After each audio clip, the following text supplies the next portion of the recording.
सभी प्यारे व्यूअर्स का वार्म वेलकम करता हूं वाईटी योर इंग्लिश शूटर पे। मेरा नाम है अमन बहल। आज सुबह का द हिंदू का फर्स्ट एडिटोरियल पढ़ने वाले हैं। प्रोग्रेस विदाउट लिमिट्स इसका टाइटल है। ये आर्टिकल लिखा हुआ है 5G सर्विसेज को रोल आउट करने में इंडिया में क्या क्या परेशानियां हैं। बहुत ही इंफॉर्मेटिव और इंटरेस्टिंग आर्टिकल है। अब इस क्लास में आप सिर्फ आर्टिकल पढ़ेंगे नहीं बल्कि ग्रामर और वोकैब पे भी अलग से नज़र डालेंगे। सारे ग्रामर कॉन्सेप्ट्स इस क्लास में जो आप सीखोगे और वोकैबलरी इस क्विज़ पे आपको अप्लाई करना है। 5 क्वेश्चंस हैं आपके सामने। एक ट्राई आप इसको अभी भी दे सकते हो। क्लास के लास्ट में सोल्यूशन करवाऊंगा सभी क्वेश्चंस का। चलिए शुरू करें। आइए कुछ नया सीखते हैं।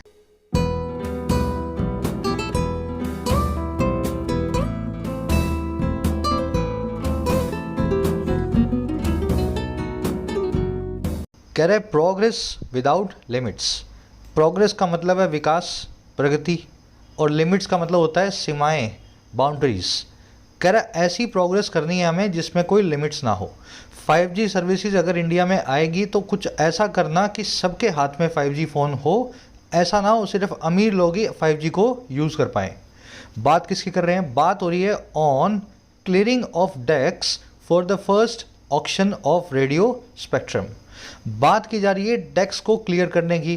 क्लियर ऑफ डेक्स या क्लियरिंग डेक्स का मतलब होता है किसी काम के लिए तैयार होना, गेट रेडी फॉर एक्शन। बात की जा रही है तैयार होने की पहले ऑक्शन के लिए, पहली नीलामी के लिए रेडियो स्पेक्ट्रम की फॉर 5G। तो पहली नीलामी शुरू होने वाली है, उससे पहले सरकार के लिए नसीहत है कि नीलामी कुछ इस तरीके से करवाना सबके पास 5G फ़ोन्स हो जाएं अगले 1-2 सालों में। अब ये क्लियरिंग ऑफ डेक्स ये फ्रेज आपने देखा, इसका मतलब मैंने बताया गेट रेडी फॉर एक्शन, किसी काम के लिए तैयार होना।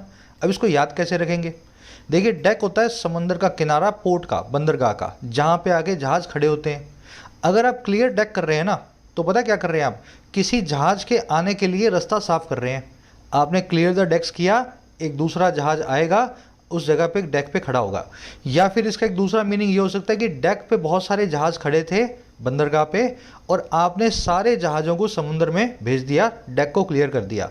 इन एनी केस आप एक्शन के लिए तैयार हो रहे हो, या तो किसी जहाज़ को लाने के लिए या सभी जहाज़ों को समुद्र में भेजने के लिए।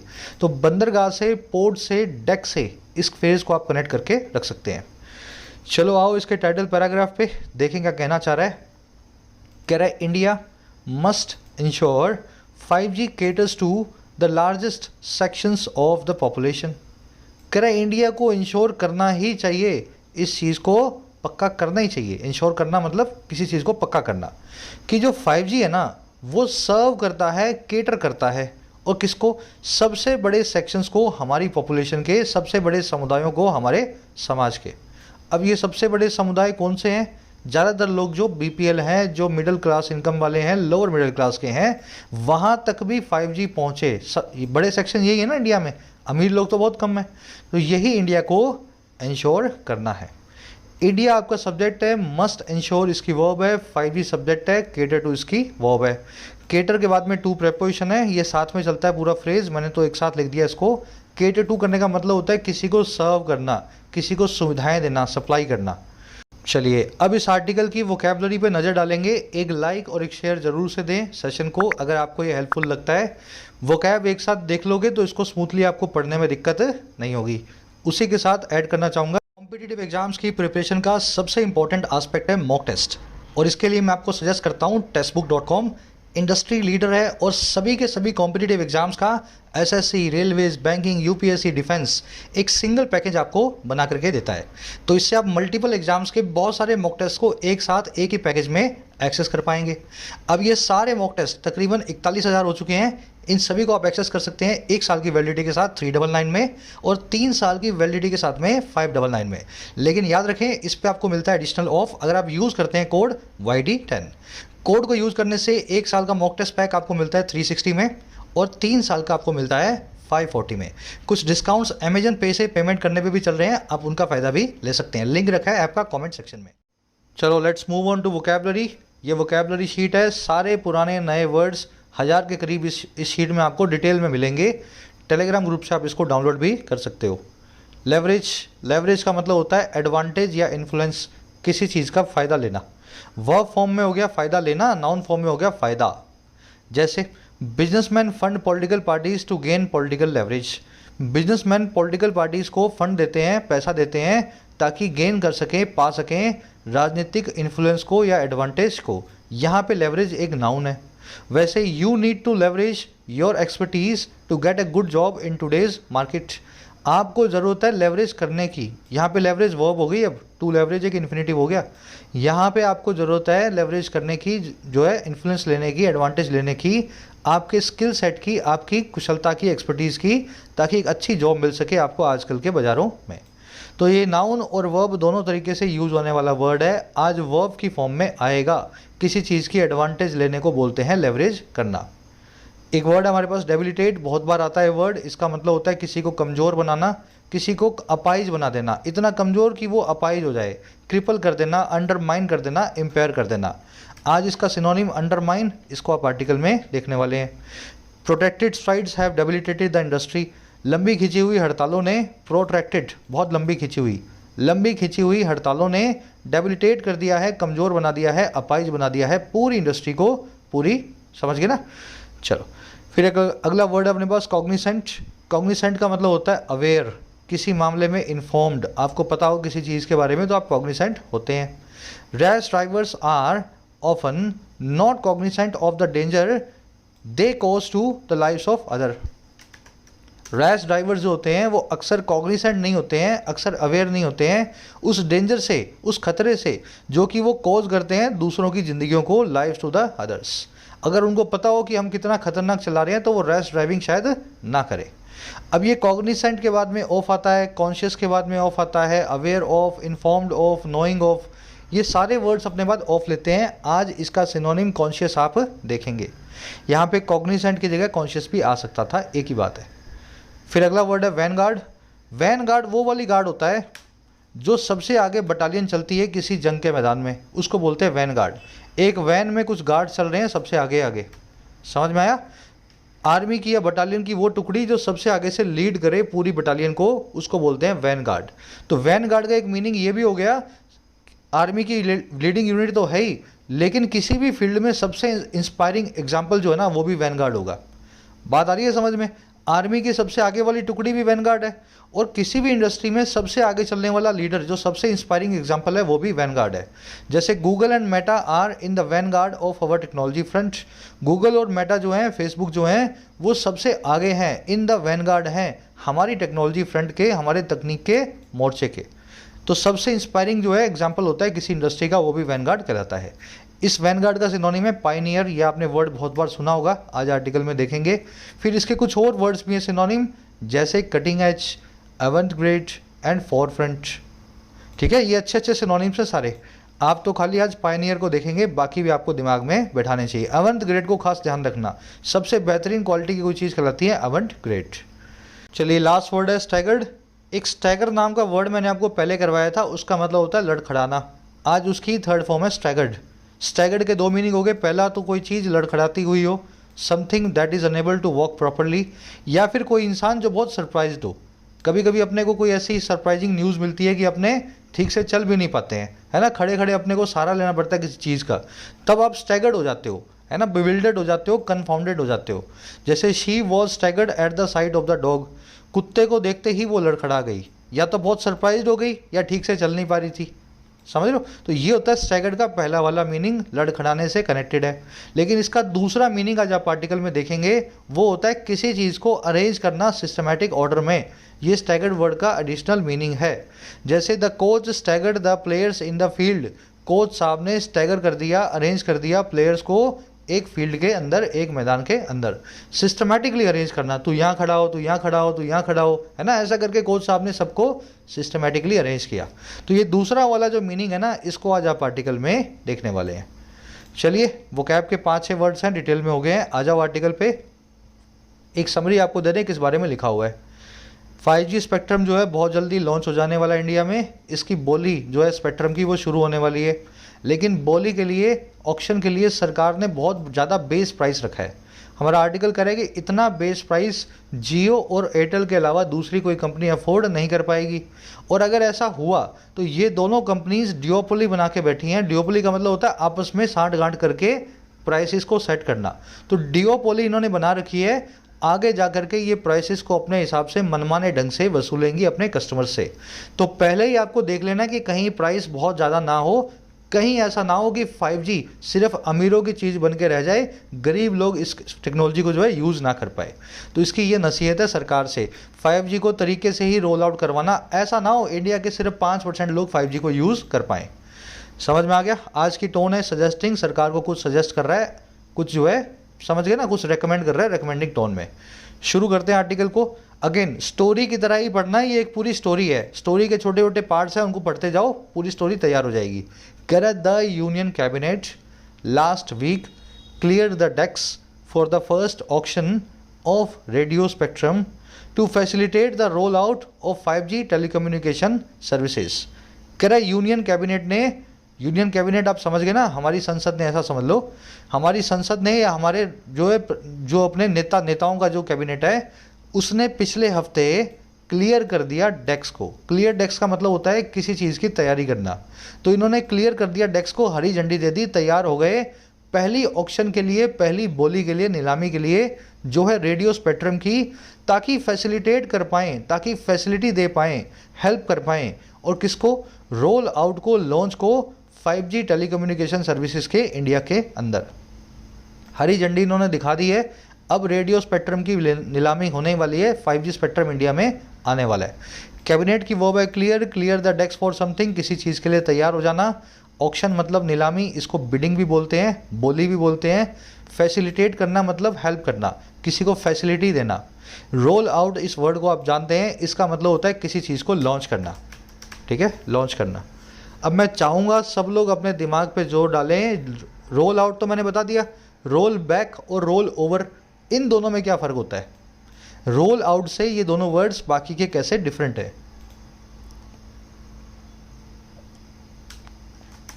रोल बैक का मतलब होता है टेक बैक या कैंसिल करना। जैसे सरकार ने आज 5G लॉन्च कर दिया हो, फिर 10 दिन बाद सरकार को लगे इसमें कोई प्रॉब्लम है, तो जब सरकार इसको वापस कैंसिल करेगी, टेक बैक करेगी, तब रोल बैक करेगी। रोल आउट का बिल्कुल उल्टा है रोल बैक। रोल ओवर का मतलब होता है कंटिन्यू करना, कंटिन्यू करना, टू कंटिन्यू। जैसे कोई स्कीम है, सरकारी स्कीम है, सरकार ने 5 साल के लिए चलाई थी, फिर सरकार ने बोला 5 साल बाद कि 2 साल और चलाएंगे, तो इसको 2 साल के लिए रोल ओवर कर दिया। आपका कोई लोन है, आपने 10 साल के लिए लिया था, आप बैंक के पास गए 10 साल के बाद कि अभी लोन मैं चुका नहीं सकता, बैंक ने बोला चलो 5 साल और आपका लोन जो है कंटिन्यू कर देते हैं, तो रोल ओवर किया जा रहा है। Roll out, roll back, roll over, तीनों अलग अलग फ्रेजल वर्ब्स हैं, इनको इस तरीके से आपको याद रखना है। आगे बढ़ते हैं, बार बार इसीलिए करवा रहा हूँ, ये चीज़ें दिमाग में बैठ जाएँ, आपको देखते ही समझ में आ जाए, सर ने करवाया हुआ था ये क्वेश्चन। कह रहे द डिपार्टमेंट ऑफ टेलीकम्युनिकेशन या DOT promptly issued a 159 page notice inviting applications detailing the specifics of the auction, including the frequencies that would be up for bidding starting on July 26 and their reserve prices। अब देखो हरी झंडी कैसे दी है इन्होंने, union cabinet ने। जो DOT है ना, हमारा डिपार्टमेंट ऑफ टेलीकम्युनिकेशंस है, इसने प्रॉम्प्टली, बहुत जल्दी से, प्रॉम्प्टली मतलब फुर्ती के साथ में, फुर्ती से इशू कर दिया 159 पेज के नोटिस इनवाइटिंग एप्लीकेशन को। ये होता है टेंडर डॉक्यूमेंट, इस डॉक्यूमेंट का नाम होता है नोटिस इनवाइटिंग एप्लीकेशन, NIA। इसके अंदर मतलब सबकी जो है बोलियों के लिए, नीलामी के लिए सबकी एप्लीकेशंस आती हैं। तो इसने बड़ी फुर्ती के साथ में इसको इशू किया है, इस NIA को। अब देखो कैसे इशू किया है DOT ने, डिटेल करते हुए स्पेसिफिक्स को, बारीकियों को ऑक्शन की, जिसमें शामिल है, उन बारीकियों में शामिल है वो फ्रीक्वेंसियां जो कि वुड भी होंगी अप फॉर मतलब रेडी, तैयार होंगी बिडिंग के लिए, नीलामी के लिए। और कब से? वो नीलामी जो स्टार्ट हो रही है जून 26 से, और उनके रिजर्व प्राइसेस को भी, वो प्राइस जो कि मिनिमम प्राइस से नीलामी शुरू होगी। तो ऐसा DOT ने किया, फुर्ती से इस नोटिस को निकाला, और निकालते हुए साइमल्टेनियसली इसने स्पेसिफिक्स को भी डिटेल कर दिया, बारीकियों को भी नोटिस में समझा दिया। और 2 बारीकियां थी इसमें, पहली थी वो फ्रीक्वेंसियां जो कि तैयार होंगी, जिनकी नीलामी होगी जुलाई 26 से, और दूसरा इन फ्रीक्वेंसीज के रिजर्व प्राइसेस, मिनिमम प्राइस जहां से नीलामी शुरू होगी। DOT की वर्ब है इशूड, सरकारी डिपार्टमेंट है, आगे द लगेगा, D बड़ा है, T बड़ा है, O छोटा है। प्रेपोजिशन कंजंक्शन को छोटा रखो, बाकी सभी वर्ड्स को बड़ा रखो किसी भी प्रॉपर नाउन के, ठीक है ना। T बड़ा है, देख लो। अच्छा, प्रॉम्प्टली मतलब फुर्ती के साथ में, क्विकली या स्विफ्टली भी बोलते हैं। फुर्ती के लिए एक बहुत अच्छा वर्ड मैंने आपको बताया हुआ, एडवांस वर्ड, कितने लोगों को याद है? अलैक्रिटी, ठीक है, अलैक्रिटी याद किया करो, ये वर्ड्स अच्छे अच्छे वर्ड्स हैं। अलैक्रिटी फुर्ती के लिए यूज होता है। इसकी वर्ब हो गई इशूड, डिटेलिंग यहाँ पे प्रेजेंट पार्टिसिपल साइमल्टेनियस एक्शन है। जब डीओटी ने इसको इशू किया तब डीओटी इस चीज़ को डिटेल भी कर रहा था। स्पेसिफिक्स का मतलब होता है बारीकियाँ, है ना, न्यूआंसेस। दैट की वर्ब है वुड बी, दैट आया है फ्रीक्वेंसीज के लिए। अप फॉर का मतलब होता है रेडी फॉर होना, किसी चीज़ के लिए प्रिपेयर्ड या विलिंग होना। जब कोई चीज़ अप फॉर समथिंग है तो उस चीज़ के लिए तैयार है। जैसे ये फ्रीक्वेंसियाँ अप फॉर बिडिंग है, ये फ्रीक्वेंसियाँ बिडिंग के लिए, नीलामी के लिए तैयार है। 1.1 lakh vacancies are up for filling in the new employment scheme. नई रोजगार स्कीम के अंदर 18 लाख जो हैं या 1,80,000 वैकेंसीज जो हैं वो तैयार हैं फिल होने के लिए, भरे जाने के लिए इस स्कीम के अंदर। यूज़ करके दिखा रहा हूँ, इस फ्रेज को आप अलग अलग जगहों पे ऐसे देखेंगे। चलो आगे बढ़ते हैं। कह रहा the speed with which the government has moved from the initial announcement in the union budget to the telecom regulators recommendations and finally notification of the auction has been commendable and shows its keenness to ensure India is at the relative vanguard in the adoption of the potentially transformative technology। अब देखो कह रहा है कि ये जो काम हुआ है ना बड़ा फुर्ती से हुआ है। कह रहा है जो स्पीड है ना, जो फुर्ती है, जो रफ्तार है, विद विच जिसके साथ, विद विच जिसके साथ जो गवर्नमेंट है वो हरकत में आई है। The government has moved. अब देखो हरकत कैसे आई है, यहाँ से लेकर के यहाँ तक, इसको अलग कर दो, इस डैश से लेकर के इस डैश तक का मामला अलग कर दो। कह रहा है वो रफ्तार जिसके साथ में गवर्नमेंट हरकत में आई है ऐसे से ऐसे। कह रहा है ये रफ्तार जो है ये रही है बड़ी ही कमेंडेबल, प्रशंसनीय, काबिले तारीफ, अपलोडेबल रही है रफ्तार। और कह रहा है ये रफ्तार शोज करती है, दिखाती है गवर्नमेंट की कीननेस को, रेडीनेस को, शार्पनेस को, कि वो इंश्योर करना चाहती है कि इंडिया जो है वो हो रिलेटिव वैनगार्ड में, तुलनात्मक तौर पे लीडिंग पोजीशन में। वैनगार्ड मतलब सबसे आगे की टुकड़ी, बटालियन है ना, लीडिंग। तो कह रहे हैं इंडिया जो है कंपैरेटिवली या रिलेटिव वैनगार्ड में हो अडोप्शन के अंदर, अपनाने के अंदर इस पोटेंशियली ट्रांसफॉर्मेटिव टेक्नोलॉजी को, इस ऐसी तकनीक को जो पोटेंशियल रखती है ट्रांसफॉर्मेशन लाने की, जिसमें संभावना है बदलाव ले आने की। आया सेंटेंस समझ में? थोड़ा लंबा था लेकिन आसान है। बीच वाला हमने अलग कर दिया, इसको अलग से पढ़ेंगे। वो रफ्तार जिससे सरकार हरकत में आई है, रफ्तार अपने आप में वो वाली बड़ी ही कमेंडेबल रही है। और ये रफ्तार दिखाती है सरकार की कीननेस को, रेडीनेस को। सरकार इंश्योर करना चाहती है कि इंडिया जो है रिलेटिवली लीडिंग पोजीशन में हो अडॉप्शन में, अपनाने में, इस बदलाव ले आने वाली टेक्नोलॉजी को लेकर के। अब ये रफ्तार बीच में बताएगा कैसी है। कह रहा है यहाँ से लेकर के यहाँ तक, फ्रॉम द इनिशियल अनाउंसमेंट, शुरुआती अनाउंसमेंट से लेकर के जो आई थी यूनियन बजट के अंदर मार्च में, और कहाँ तक, टू लगा के बता रहे हैं, टेलीकॉम रेगुलेटर के, डिपार्टमेंट ऑफ टेक्नोलॉजी के या ट्राई की उस रिकमेंडेशन तक, और फाइनली नोटिफिकेशन तक जो आया है इस ऑक्शन का। तो कुछ 2 महीने के अंदर ही सरकार ने बड़ी फुर्ती से पूरा काम कर दिखाया। अब सेंटेंस आपको समझ में आ गया होगा। बीच में ये फुर्ती का एग्जाम्पल दिया गया, किस प्रकार की फुर्ती दिखाई गई है। स्पीड की वर्ब है हैज़ बीन और शॉस। गवर्नमेंट की वर्ब है हैज़ मूव्ड। कमेंडेबल का मतलब होता है काबिले तारीफ, अपलोडेबल, लॉडेबल या प्रेस वर्दी, प्रशंसनीय है। कीननेस का मतलब होता है आतुरता या रेडीनेस, किसी काम को करने के लिए आपकी तैयारी। कीननेस का बिल्कुल उल्टा क्या होगा भाई?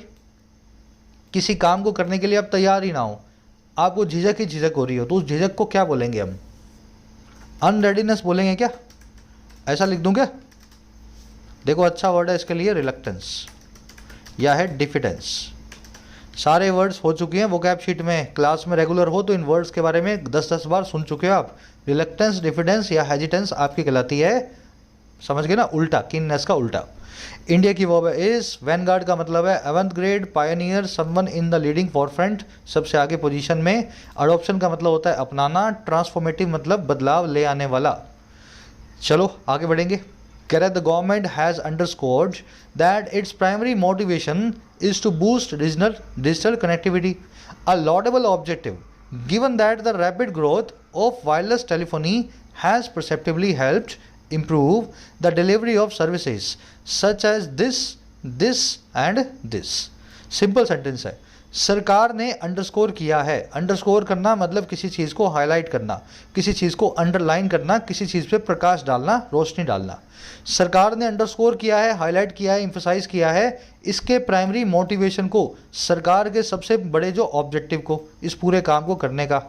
और कह रहा है इसका प्राइमरी दैट वो ये है कि इसका प्राइमरी मोटिवेशन जो है ना वो है इज़ कि बूस्ट करेंगे डिजिटल कनेक्टिविटी को और ज़्यादा अच्छा बनाएंगे वायरलेस टेक्नोलॉजी को। कह रहे जो कि अपने आप में, आप देखो कॉमा लगा के इसी के बारे में बताया जा रहा है, इस मोटिवेशन के बारे में। कह रहे ये मोटिवेशन ही अपने आप में एक लॉडेबल ऑब्जेक्टिव है। लॉडेबल कमेंडेबल मतलब काबिल तारीफ, ऊपर देख चुके हो ना। ये ऑब्जेक्टिव ही अपने आप में बड़ा काबिल तारीफ है। अच्छा क्यों है भाई? गिवन दैट, इस चीज़ को देखते हुए, कौन सी चीज़ को देखते हुए? जो रैपिड ग्रोथ है ना वायरलेस टेक्नोलॉजी की, जो तेज़ी से विकास हुआ है वायरलेस टेक्नोलॉजी में, इसने परसेप्टिवली हेल्प किया है। परसेप्टिवली मतलब नोटिसेबल मैनर में, परसेप्टिबल मैनर में, इस तरीके से कि जिसको हम समझ पाएँ। इसने बड़े समझ पाने वाले तरीके से परसेप्टिवली हमें मदद किया है इन कामों को करने में। काम है इम्प्रूव करना डिलीवरी ऑफ सर्विसेज को, जैसे कि ये वाली मोबाइल बैंकिंग, दूसरी वाली ऑनलाइन एजुकेशन और तीसरी वाली टेली मेडिसिन। सेंटेंस समझ में आया? पूरा ब्रेक कर दिया इसको हमने वर्ड बाय वर्ड। गवर्नमेंट ने अंडरस्कोर किया है इसके प्राइमरी मोटिवेशन को, जो कि है बूस्ट करना डिजिटल कनेक्टिविटी को। अपने आप में बड़ा अच्छा ऑब्जेक्टिव है ये। इस चीज़ को देखते हुए कि जो तेज़ी से ग्रोथ आई है वायरलेस टेक्नोलॉजी ने, इसने बड़े अच्छे से इम्प्रूव कर दिया है सारी ऑनलाइन डिलीवरी सर्विसेज को, जैसे कि ये वाली सर्विस और ये वाली सर्विस। गवर्नमेंट की वर्ब है हैज़ अंडरस्कोर्ड, मोटिवेशन की वर्ब है इज। लॉडेबल मतलब काबिल तारीफ, रैपिड ग्रोथ की वर्ब है हैज़ हेल्प्ड, परसेप्टिबली का मतलब होता है इन अ परसेप्टिबल मैनर। आगे बढ़ते हैं। एक सवाल आपसे यही पूछूंगा, ये कॉन्सेप्ट आज नहीं करवाऊंगा, बहुत बार कर चुके हो। गिवन दैट लगाने के पीछे क्या ऑब्जेक्टिव था? गिवन और गिवन दैट दोनों का मीनिंग एक ही है, तो यहाँ पे खाली गिवन भी लगाया जा सकता था। गिवन का मतलब भी होता है इस चीज़ को देखते हुए, गिवन दैट का मतलब भी होता है इस चीज़ को देखते हुए।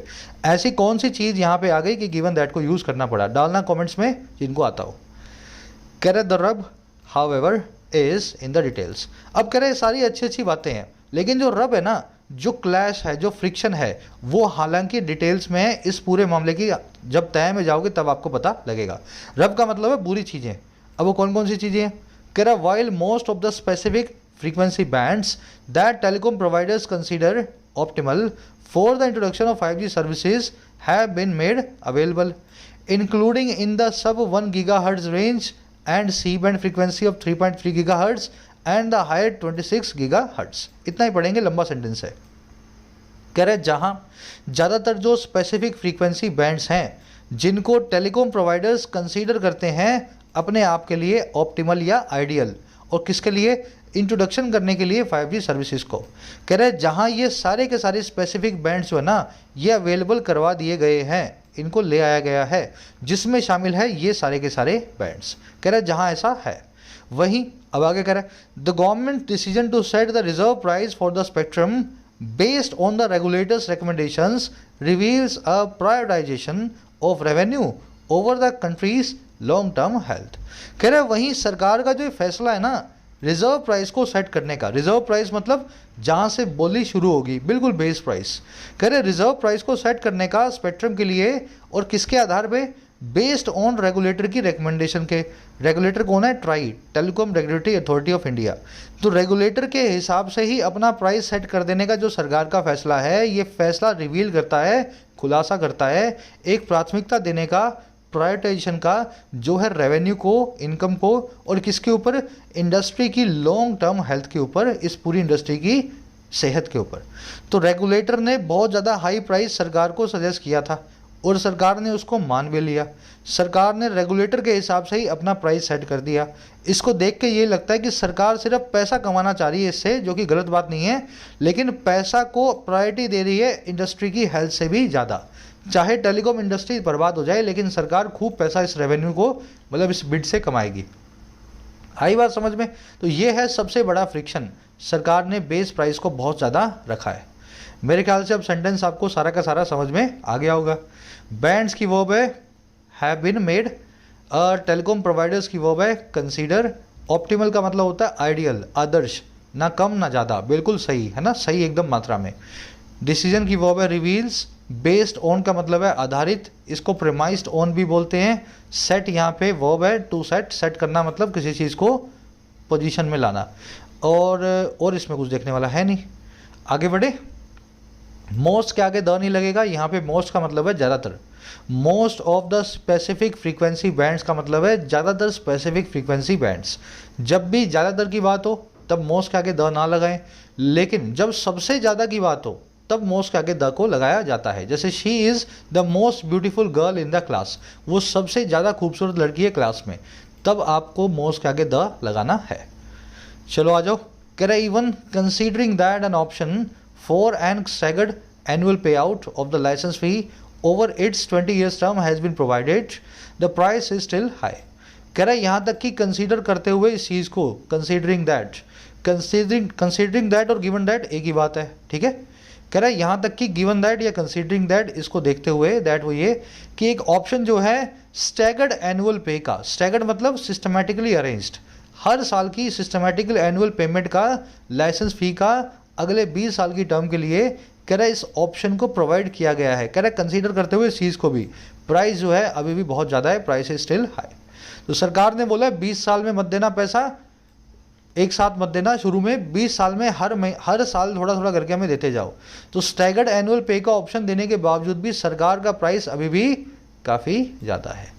ऑप्शन की वर्ब है हैज़ बीन प्रोवाइडेड, प्राइस की वर्ब है इज। स्टैगर्ड का मतलब होता है सिस्टमैटिक ऑर्डर में अरेंज किया हुआ, इस वर्ड को आप देख चुके हो। कंसीडरिंग दैट, गिवन दैट, ये इसलिए यूज किए जा रहे हैं बार बार दैट के साथ में क्योंकि आगे पूरा क्लोज रखा हुआ है। ऑप्शन उसका सब्जेक्ट है, हैज़ बीन प्रोवाइडेड उसकी वर्ब है। अगर पूरा क्लोज आ जाए तो कंसीडरिंग दैट और गिवन दैट को यूज करना है, दैट को लगाना ही पड़ेगा।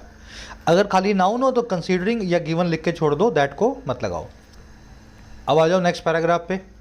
अब देखो इस सिचुएशन बताएगा कैसे खराब है पूरी इंडस्ट्री की, हेल्थ कैसे खराब है। Correct, this is particularly so when one considers the level of financial stress that has strung the sector to a near duopoly and forced the surviving operators to resort to tariff increases to protect their viability and ability to make future investments। कह रहा है ये ऐसा इसलिए हम बोल रहे हैं, दिस इज पर्टिकुलरली सो, ऊपर वाली बात इसलिए है, कह रहा है जब कोई भी आदमी ऐसा कंसीडर करे, कोई भी आदमी इस बात पे विचार करे, ख्याल करे, और किस पे, जो लेवल ऑफ फाइनेंशियल स्ट्रेस है, उस लेवल की आर्थिक जो है बोझ है, जिसने श्रंक कर दिया है, जिसने सिकोड़ दिया है, पूरे सेक्टर को छोटा कर दिया है, एक नियर ड्यूओपली की तरह। पहले टाटा भी होता था, रिलायंस जियो भी था, जियो के अलावा दूसरा रिलायंस भी था, एयरटेल, वोडाफोन, है ना, आइडिया, सब हट गए हैं। अब पूरा सेक्टर सिकुड़ करके एक ड्यूओपली की तरफ आ गया है। ड्यूओपली का मतलब क्या है, दो प्लेयर्स मिल करके पूरा सेक्टर जो है चला रहे हैं, एयरटेल और जियो। तो कह रहे हैं जब इस चीज़ को आप कंसीडर करते हो ना कि ये जो है इसने फाइनेंशियल स्ट्रेस ने श्रिंक कर दिया ड्यूओपली की तरफ और फोर्स कर दिया है, मजबूर कर दिया है सर्वाइव करने वाले ऑपरेटर्स को कि वो रिसोर्ट टू करें। रिसोर्ट टू करना होता है मतलब इस चीज़ का सहारा लेना या इस चीज़ पे उतर आना, कि वो उतर आएँ टैरिफ इंक्रीजेस पे, ताकि वो प्रोटेक्ट कर सकें अपनी वायबिलिटी को, अपनी ससेप्टेबिलिटी को, अपनी लॉन्ग टर्म हेल्थ को, और अपनी उस एबिलिटी को, उस ताकत को जो है फ्यूचर इन्वेस्टमेंट्स को मेक करने की।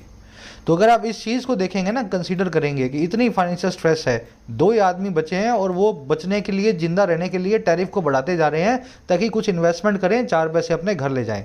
अगर आप इसको देखोगे तो ये प्राइस बहुत ज़्यादा है। दिस की वर्ब है इज, वन की वर्ब है कंसीडर्स, दैट की वर्ब है हैज श्रंक। दैट आया फाइनेंशियल स्ट्रेस के लिए, सिंगुलर एंटीसीडेंट है दैट का, इसलिए सिंगुलर ही वर्ब को रखा गया है।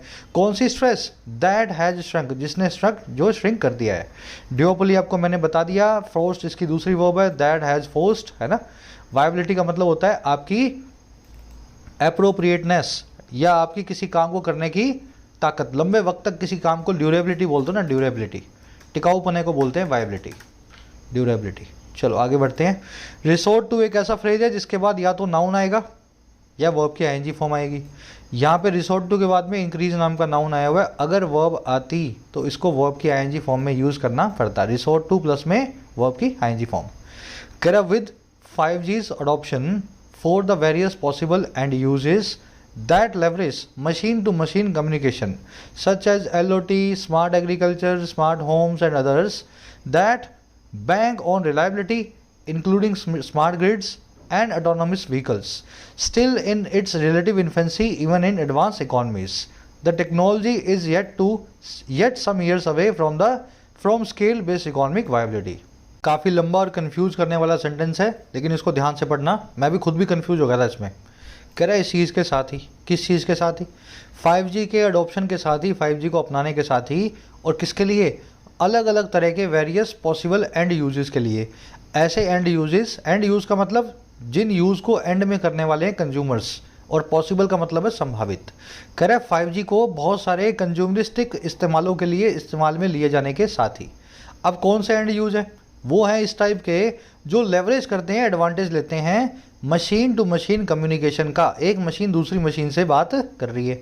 अब कैसे कैसे हैं ये मशीन टू मशीन कम्युनिकेशन के एग्जांपल्स? पहला है IoT, इंटरनेट ऑफ थिंग्स। दूसरा है स्मार्ट एग्रीकल्चर। तीसरा है स्मार्ट होम्स। और दूसरा है अदर्स। आई बात समझ में? तो ऐसे एंड यूजेज हैं जो कि लेवरेज करते हैं इस तरह की मशीन टू मशीन कम्युनिकेशंस को। और ये अदर्स कौन सा है? ये वो वाले हैं जो बैंक ऑन करते हैं। बैंक ऑन करना मतलब किसी चीज़ पे डिपेंड ऑन करना। ये वो वाले हैं जो डिपेंड ऑन करते हैं रिलायबिलिटी पे, भरोसेमंदी पे। कह रहा है इसमें शामिल है स्मार्ट ग्रिड्स और ऑटोनोमस व्हीकल्स। कह रहा है इस चीज़ के साथ ही, इन सारी चीज़ों में 5G के यूज़ हो जाने के साथ ही, अडोप्शन के साथ ही, और कह रहे ये सारी चीज़ें जो अभी भी इसकी रिलेटिव इन्फेंसी के अंदर हैं, ये सारी की सारी चीज़ें अभी भी अपनी शुरुआती दौर में हैं। इन्फेंसी मतलब चाइल्डहुड स्टेज, जब आप इन्फेंट होते हो, बिगनिंग में स्टेज में होते हो। कह रहा है यहाँ तक कि एडवांस्ड इकोनॉमीज़ के अंदर भी, बड़ी बड़ी इकोनॉमीज़ के अंदर भी। कह रहा है इस पूरे मामले के साथ ही, कह रहा है जो टेक्नोलॉजी है ना, ये अभी भी कुछ साल दूर है बड़े स्केल पे, स्केल बेस्ड इकोनॉमिक वायबिलिटी से, बड़े स्केल की इकोनॉमिक जो है ड्यूरेबिलिटी से। अभी भी 5G से बहुत ज़्यादा पैसा जो है कमा नहीं पाएंगे टेलीकॉम ऑपरेटर्स, क्योंकि इसके इस्तेमाल जो है जिन चीज़ों में हो रहे हैं वो चीज़ें अभी डेवलप हो रही हैं। ये सारी चीज़ों को डेवलप होने में 10-12 साल लगेंगे। जब ये डेवलप होंगी तब इकोनॉमिक वायबिलिटी 5G की आएगी, उससे पहले 5G महंगा रहने वाला है। आगे बात समझ में? दैट आया है एंड यूजेस के लिए, वर्ब है लेवरेज। दैट आया बैंक के लिए, दैट की वर्ब है बैंक ऑन। ये दैट आया अगेन एंड यूजेस के लिए, है ना। बैंक ऑन जो है, बैंक ऑन का मतलब होता है किसी चीज़ पे डिपेंड करना। बैंक का काम ही होता है आप उस पर डिपेंड कर सको। आपको पैसा चाहिए, बैंक के पास जाओ, लोन ले आओ। तो बैंक ऑन कर, वहीं से हमने फ्रेजल वर्ब बनाई हुई है, किसी चीज़ पे डिपेंड ऑन, रिलाई ऑन या हिंज ऑन करने के लिए हम बैंक ऑन को यूज़ कर लेते हैं। ऑटोनोमस व्हीकल्स आप जानते हो, जो अभी टेस्ला मोटर्स बना रही है, ड्राइवरलेस कार्स। अच्छा, इन्फेंसी मतलब बिल्कुल शुरुआती जो है दौर होता है किसी भी चीज़ का, बिगिनिंग स्टेज होती है, उसको बोलते हैं इन्फेंसी। इन्फेंसी में जो हो वही होता है इन्फेंट। इन्फेंट यानी छोटा सा बच्चा। टेक्नोलॉजी की वर्ब है इस। आ गया सेंटेंस समझ में? आगे बढ़े।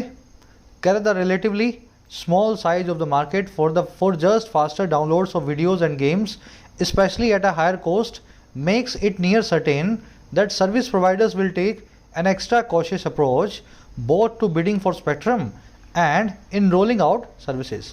अब कह रहे हैं ये सारी अच्छी अच्छी चीज़ें तो 10-20 साल बाद होंगी 5G से, अभी तो हम इनको डेवलप कर रहे हैं। अब 5G से होगा क्या?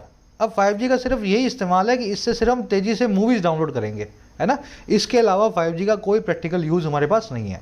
तो कह रहे हैं जो रिलेटिवली स्मॉल साइज है ना, जो तुलनात्मक रूप से छोटा जो आकार है, साइज है उस मार्केट का 5G की, जो सिर्फ फास्टर डाउनलोड्स के लिए होगा, वीडियोस की और गेम्स की, और ख़ास करके एक बढ़ी हुई कॉस्ट पे, ज़्यादा बड़ी कीमत पे। कह रहे हैं ये जो चीज़ है ना, ये सबको पता है कि 5G इसीलिए इस्तेमाल आएगा। अब ये 5G की जो यूज है इस चीज़ को नियर सर्टेन बना देता है, लगभग निश्चित बना देता है। दैट वो ये कि जो ये सर्विस प्रोवाइडर्स हैं, जियो, एयरटेल, वो लेने वाले हैं एक अल्ट्रा कॉशियस अप्रोच को, फूंक फूंक के कदम रखने वाली अप्रोच को, बहुत ही ज़्यादा कॉशियस अप्रोच को, दोनों ही चीज़ों के लिए। पहली चीज़ है बिड करने के लिए, स्पेक्ट्रम के लिए, और दूसरा है रोल आउट करने के लिए इन सर्विसेज को सबके सामने लॉन्च करने के लिए। तो इनको पता है ज़्यादा कुछ इस्तेमाल इसका है नहीं, अमीर लोग ज़रूर कर पाएंगे, गरीब आदमी कहाँ से 5G यूज़ करेगा। वीडियो गेम्स खेलने के लिए 4G भी यूज़ हो जाता है, तो ज़्यादा पैसे वो क्यों देगा। तो ये फूंक फूंक के कदम रखने वाले हैं। अगर प्राइस ज़्यादा हुआ स्पेक्ट्रम का तो शायद ये बोली भी ना लगाएं, और शायद ये इसको रोल आउट भी ना कर पाए। साइज की वर्ब है मेक्स, सर्विस प्रोवाइडर्स की वर्ब है विल टेक। एक्स्ट्रा कॉशियस का मतलब है बहुत ही ज़्यादा कॉशियस, बहुत ज़्यादा सावधानी भरा। रोल आउट आप जानते हैं, किसी चीज़ को लॉन्च करना, roll back, roll over, roll out, तीनों का मीनिंग आप ऑलरेडी जानते हैं। रिलेटिवली, कंपैरेटिवली के बाद में हमेशा एडजेक्टिव की पॉजिटिव डिग्री यूज़ करनी है। जैसे यहाँ पे रिलेटिवली स्मॉल लिखा हुआ है, स्मॉलर नहीं लिख सकते यहाँ पे, है ना, हमेशा पॉजिटिव डिग्री यूज़ करें। जैसे the weather is comparatively cooler today, relatively और कंपैरेटिवली दोनों की बात कर रहे हैं हम यहाँ पे, दोनों में से कोई भी आ सकता है। तो भाई ये ऑलरेडी कंपैरेटिवली रिलेटिवली जो वर्ड्स हैं ये वैसे ही आपको कंपैरेटिव डिग्री जैसा मीनिंग देते हैं, तो आपको यहाँ पे कोल्डर लिखने की ज़रूरत नहीं है, आप यहाँ लिखें कोल्ड। वेदर जो है तुलनात्मक रूप से कंपैरेटिवली ज़्यादा ठंडा है आज, कोल्डर लिखने की ज़रूरत यहाँ पे नहीं पड़ेगी। वैसे ही the weather is comparatively colder today than on other days, इस केस में आपने देन लगा दिया है, देन लगा दिया है। अब इस कोल्डर को आप रिमूव नहीं कर सकते हैं। देन किसके साथ में आता है, एडजेक्टिव की कंपैरेटिव डिग्री के साथ में आता है। तो इस केस में, दूसरे वाले केस में कोल्डर को कोल्ड में बदलने की बजाय आप कंपैरेटिवली को निकाल दें, क्योंकि comparatively cold is equal to colder. समझ रहे हो इस चीज़ को, comparatively cold is equal to colder. तो चाहे तो इसको रख दो, चाहे इन दोनों को रख दो, दोनों में से किसी एक की जोड़ी बना दो। तो इस केस में हमने दूसरे केस में कोल्डर को रख दिया, कंपैरेटिवली को निकाल दिया। तो इस तरीके से आपको इनको सेंटेंसेस में यूज़ करना होगा दोनों वर्ड्स को। चलो, कह रहा the cabinet's decision to allow bids for starting captive non public networks that would enable individual companies to run private networks within the isolated confines of the enterprise has also rolled the pitch. कह रहा है इसी के साथ में एक और गलती कर दी, कैबिनेट ने एक डिसीजन ले लिया कि ये अलाउ करेंगे, इजाज़त देंगे, परमिशन देंगे इन बिड्स को भी, इन बोलियों को भी जो होगी स्टार्ट करने के लिए इस टाइप के नेटवर्क्स को। अब ये कैसे नेटवर्क्स हैं भाई, CNPN, ये नेटवर्क्स वो नेटवर्क्स हैं जो इनेबल करेंगे इंडिविजुअल कंपनीज को, आपकी और मेरी कंपनीज को, अपनी कंपनी की बिल्डिंग के अंदर या फैक्ट्री के अंदर या बाउंड्री के अंदर प्राइवेट नेटवर्क्स को रन करने की। To run private networks within the isolated confines, isolated मतलब अलग थलग, कन्फाइन मतलब बाउंड्री या सीमा, और किसके, हमारी ही कंपनी के। कह रहा है इस चीज़ ने भी रॉयल कर दिया है पिच को, इस चीज़ ने भी और ज़्यादा सिचुएशन को डिस्टर्बिंग या एजिटेटेड बना दिया है। रॉयल द पिच का मतलब है सिचुएशन को और ज़्यादा डिस्टर्ब कर देना। आई बात समझ में। तो कुछ कंपनी ऐसा बिडिंग भी करने वाली हैं जिससे वो अपनी कंपनी के प्रीमाइसेस में 5G को अपना खुद का टावर लगा के खुद अपने हिसाब से यूज़ कर पाएगी। इससे क्या होगा, वोडाफोन और जियो और एयरटेल जो हैं इनको ज़्यादा परेशानी होगी, क्योंकि इनका ये रेवेन्यू अब चला जाएगा। वो कंपनियां सीधे सरकार को पैसे देंगी और अपना 5G अपनी कंपनी में चलाएंगी। तो ये डिसीजन अपने आप में थोड़ा सा परेशान करने वाला है। डिसीजन की वर्ब है हैज़ आल्सो रोल्ड, दैट की वर्ब है वुड इनेबल, दैट आया इस नेटवर्क के लिए। नेटवर्क इस टाइप का है जिससे आप अपनी कंपनी में ही अपने प्रीमाइसेस में 5G चलाओगे। कन्फाइन का मतलब है बाउंड्री या लिमिट्स, आइसोलेटेड का मतलब है इंसुलेटेड या अलग थलग, है ना, सेपरेटेड। कह रहा it is hard to imagine the urgency to open up 5G for this niche application, particularly as it further undermines the economies for traditional telcos। कह रहे बड़ा ही मुश्किल है इमेजिन करना, इस चीज़ को सोच पाना बड़ा ही कठिन है।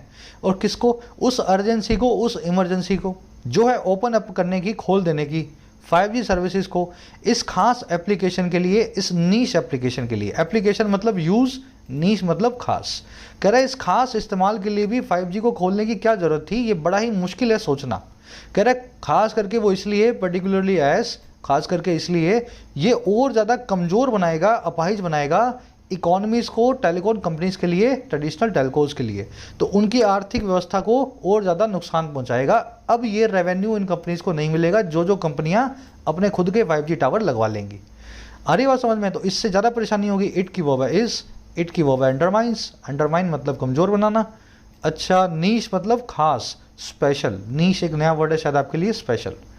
कह रहा है India must be conscious of the challenges and opportunities of 5G services and ensure that the technology caters to the larger sections of the population and not remain a deliverer for a high value but limited premium segment। कह रहा है India को conscious of होना पड़ेगा, इस चीज़ के लिए aware होना पड़ेगा, कॉग्निजेंट होना पड़ेगा। मस्ट बी कॉन्शियस ऑफ उन सारी चुनौतियों के लिए, चैलेंजेस के लिए और सारी मौक़ों के लिए, अपॉर्चुनिटीज़ के लिए जो 5G सर्विसेज से मिलते हैं। और साथ ही साथ इंडिया को इंश्योर भी करना पड़ेगा दैट इस चीज़ को कि टेक्नोलॉजी जो है ये सर्विस दे, केटर टू करे सबसे बड़े सेक्शन को, गरीब लोगों को, हमारी पॉपुलेशन के, और ना केवल बनी रह जाए, नॉट रिमेन हो एक डिलीवरी देने वाली हाई वैल्यू लेकिन लिमिटेड सी प्रीमियम सेगमेंट के लिए। अगर इस तरीके से 5G आएगा तो सिर्फ अमीर लोग यूज़ कर पाएंगे, प्रीमियम सेगमेंट में ही 5G हाई वैल्यू डिलीवरी दे पाएगा। ऐसा नहीं करना है हमें इंश्योर करना है हर आदमी 5G को यूज़ कर पाए। इंडिया की 3 वर्ब्स है, India must be, India must ensure and India must remain. यहाँ पे नॉट रिमेन लगा हुआ है ना, मस्ट नॉट रिमेन, ऐसा समझ लो। Conscious of, cognizant of, aware of, किसी चीज़ के बारे में पता होना। टेक्नोलॉजी की वर्ब है केटर्स टू, टेक्नोलॉजी जो है केटर टू करे। चलिए यहीं पे रैप अप करेंगे सेशन को। थोड़ा हैवी था आज का, मानता हूँ मैं, इसलिए वीडियो भी शायद लंबी हो गई होगी। अपने कोशिश करते हैं हर चीज़ को 100% अंडरस्टैंडिंग से प्रोसेस कर सकें। 5 क्वेश्चंस हैं। लीडिंग पोजीशन में जो चीज़ होती है उसके लिए क्या 1 वर्ड यूज़ करेंगे, ऑलरेडी ये आपको सभी को आता है। हो सकता है एक से ज़्यादा ऑप्शन भी आपको लग रहे हो तो ई आपका ऑप्शन बन जाएगा। 4th के अंदर आपको 2 एरर्स मिलेंगी। एरर्स मैं आपको बता देता हूँ, अब आइडिया थोड़ा सा हिंट दे रहा हूँ मैं, आइडिया आपको लग जाएगा। जैसे रिसोर्ट टू है ना, रिसोर्ट टू, एक एरर इससे जुड़ी हुई हो सकती है और दूसरी एरर जुड़ी हो सकती है मोस्ट से। चेक कर लेना। फर्स्ट और सेकंड में आपको क्लोजेस्ट में पहले यहाँ पे चेक करना है रोल बैक, रोल ओवर और रोल आउट, तीनों में से कौन सा वाला वर्ड जो है यहाँ पे यूज़ कर पाओगे सही तरीके से, मीनिंगफुली। तीनों का मीनिंग आप जानते हैं, तीनों में फ़र्क जानते हैं।